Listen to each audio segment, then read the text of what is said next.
Subscribe to our YouTube channel and press the bell icon to get the latest updates. सनातन धर्म में यज्ञ का काफी महत्व बताया गया है। युद्ध जीतना हो या कोई मनोकामना की अर्जी भगवान तक पहुंचानी हो, राजा महाराजा और ऋषि मुनि यज्ञ करवाया करते थे। अयोध्या के राजा दशरथ ने भी अपने पुत्रों के लिए यज्ञ करवाया था। यज्ञ के अपने कई महत्व होते हैं, अलग अलग काज के लिए अलग अलग यज्ञ करवाए जाते हैं। एक ऐसा ही यज्ञ था जिसे राजा दशरथ ने अपने पुत्रों की प्राप्ति के लिए करवाया था। आइए आपको बताते हैं कौन सा था वो यज्ञ और किस ऋषि ने अपने संपन्न करवाया था ये यज्ञ। जब सभी देवता एक साथ भगवान विष्णु के पास रावण के बढ़ते उदंड की शिकायत लेकर गए तो विष्णु ने कहा कि अब वो रावण के वध के लिए धरती पर अवतार लेंगे।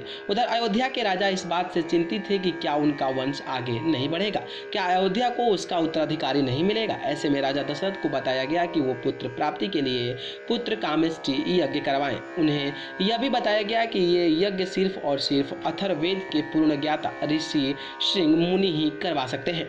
राजा दशरथ ऋषि श्रृंग के आश्रम में अयोध्या के राजा नहीं बल्कि एक साधारण व्यक्ति बनकर गए थे।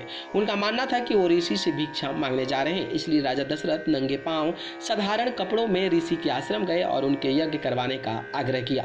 कई दिनों तक चले इस यज्ञ के फलस्वरूप नौमी तिथि को राजा की तीनों रानियों कौशल्या, कैकेयी और सुमित्रा ने पुत्रों को जन्म दिया, जिनका नामकरण राम, लक्ष्मण, भरत और शत्रुघ्न रखा गया। बता दें कि प्रसार भारती की ओर से दूरदर्शन पर रामानंद सागर की रामायण का प्रसारण शुरू कर दिया गया है। सोशल मीडिया से लेकर लोगों के व्हाट्सएप स्टेटस पर रामायण की फोटोज देखने को मिल रही है। बहुत से लोगों ने इसके दोबारा प्रसारण के लिए शुक्रिया भी कहा है। अब रामायण के अलावा महाभारत को भी मंजूरी मिल गई है। पहली बार महाभारत 2 अक्टूबर 1988 को दूरदर्शन पर शुरू हुआ था और 24 जून 1990 तक इसे 94 एपिसोड प्रसारित किए गए थे। रामायण के किरदारों को उस वक्त वाकई में भगवान स्वरूप ही मानने लगे थे। वह जिस भी शहर या गाँव कस्बे में ये कलाकार जाया करते थे उन्हें भगवान सरीखा ही सम्मान दिया जाता था। न्यूज रूम से अमेजिंग वर्ल्ड की report. Subscribe to our YouTube channel and press the bell icon to get the latest updates.